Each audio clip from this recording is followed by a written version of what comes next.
तारीख 12 जनवरी साल 1863। कोलकाता में जन्मे नरेंद्र नाथ, जो आगे चलकर स्वामी विवेकानंद के नाम से मशहूर हुए हैं। विवेकानंद जी की जब भी बात होती है तो अमेरिका के शिकागो धर्म सम्मेलन में साल 1893 में दिए गए भाषण की चर्चा जरूर होती है। यह वो भाषण है जिसने पूरी दुनिया के सामने भारत को एक मजबूत छवि के साथ पेश किया। लेकिन भाषण में उन्होंने क्या कहा, इसका जिक्र हम इस वीडियो के माध्यम से बता रहे हैं। भाषण की प्रमुख बातें इस तरह है। अमेरिकी भाइयों और बहनों, आपने जिस स्नेह के साथ मेरा स्वागत किया है उससे मेरा दिल भर आया है। मैं दुनिया की सबसे पुरानी संत परंपरा और सभी धर्मों की जननी की तरफ से आपको धन्यवाद देता हूँ। सभी जातियों और संप्रदायों को लाखों करोड़ों हिंदुओं की तरफ से आपका आभार व्यक्त करता हूँ। मैं इस मंच पर बोलने वाले कुछ वक्ताओं का भी धन्यवाद करना चाहता हूँ जिन्होंने यह जाहिर किया कि दुनिया में सहिष्णुता का विचार पूरब के देशों से फैला है।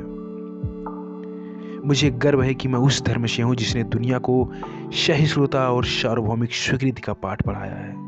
हम सिर्फ सार्वभौमिक सहिष्णुता पर ही विश्वास नहीं करते, बल्कि हम सभी धर्मों को सच के रूप में स्वीकार करते हैं। मुझे गर्व है कि मैं उस देश से हूँ जिसने सभी धर्मों और सभी देश के सताए हुए लोगों को अपने यहाँ शरण दी।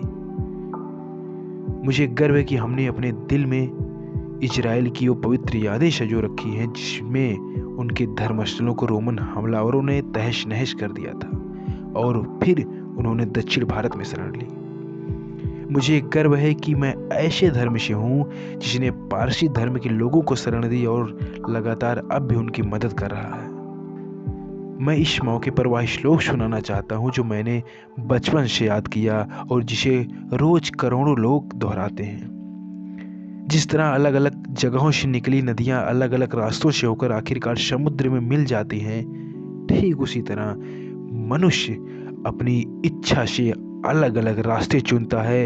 ये रास्ते देखने में भले ही अलग अलग होते हैं, लेकिन ये सब ईश्वर तक ही जाते हैं। मौजूदा सम्मेलन, जो कि आज तक की सबसे पवित्र सभाओं में से एक है, वह अपने आप में गीता में कहे गए इस उपदेश का प्रमाण है।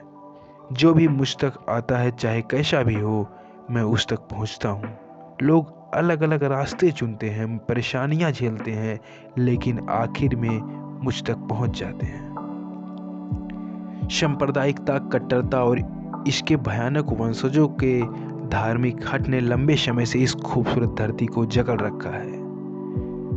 उन्होंने इस धरती को हिंसा से भर दिया है और कितनी ही बार यह धरती खून से लाल हो चुकी है। न जाने कितनी सभ्यताएं तबाह हुई और कितने देश मिटा दिए गए। यदि एक खौफनाक राक्षस नहीं होते तो मानव समाज कहीं ज्यादा बेहतर होता जितना कि अभी है, लेकिन उनका वक्त अब पूरा हो चुका है। मुझे उम्मीद है कि इस सम्मेलन का बिल्कुल सभी तरह की कट्टरता, हठधर्मिता और दुखों का विनाश करने वाला होगा, चाहे वह तलवार से हो या फिर कलम से। बेहद शुक्रिया आप सभी का।